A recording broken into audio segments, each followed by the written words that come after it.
And now, a new film about corruption in the US healthcare system shot entirely on an iPhone. No, hey guys, it's actually a horror movie and it's really good, I promise!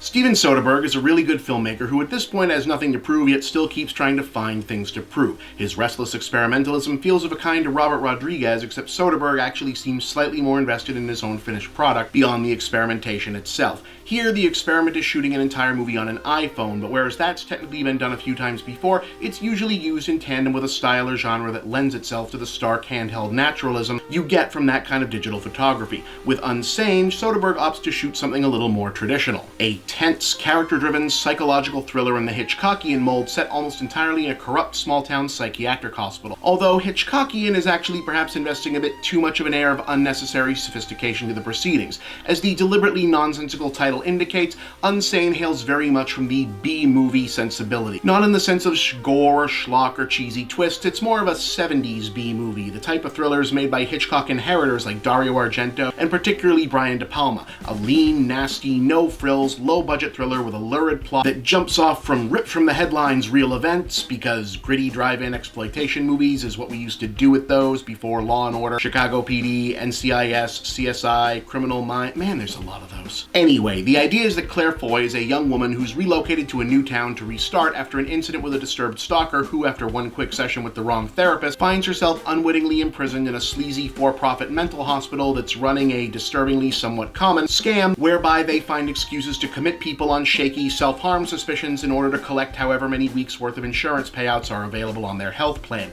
That's bad, but what's worse is that the dangerous psychopath that's been stalking her has followed her there and is now impersonating one of the orderlies. And of course, why would anyone believe her about this? She's crazy. So yeah, we've seen the innocent prisoner evil guard scenario for a locked-in thriller before, but the healthcare corruption angle adds a welcome element of plausibility. We don't have to wonder why the people in charge are stonewalling her, running things in a way that lets these things happen. They're also criminals, they've got their own stuff to cover up, it's a skeezy operation in the middle of nowhere anyway, so who cares? Revealing any more would be giving away the whole point, but you go to movies like this for the cat and mouse game of how she's going to get out of this nightmare and what lengths the maniac in question will go to in order to carry it out, and Soderbergh doesn't hold back on teasing out the near misses, almost escapes, moments of hopelessness, dark turns, sinister reveals, and grinding moments of suspense built around tiny would-be weapons like shivs and cell phones. The mix of lurid psycho-thriller staging and grimy, low-tech, every-town USA iconography is genuinely unsettling, and the immediacy of the digital photography makes it all just a little too real and unnerving, as does Soderbergh's decision to employ rapid, disorienting edits straight out of the old-school drive-in fare he's paying homage to.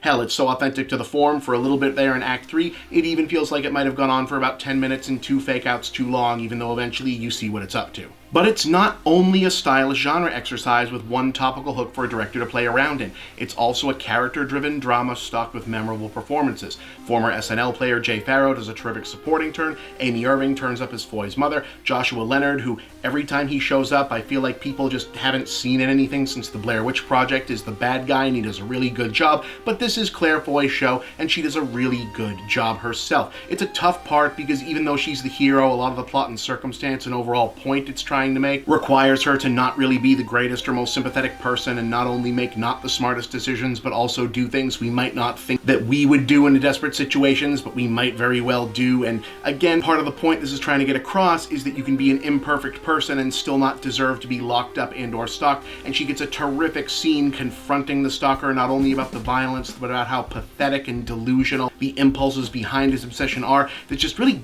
different from what you see in other movies like this, and I can't think of another scene exactly like it. This is honestly the kind of movie that it's really surprising to see them bother to put in a theater this time of year, but it's also the kind of movie that people will be talking about later like, whoa, how come I never heard about this a year from now? So you might as well check it out while you got the chance.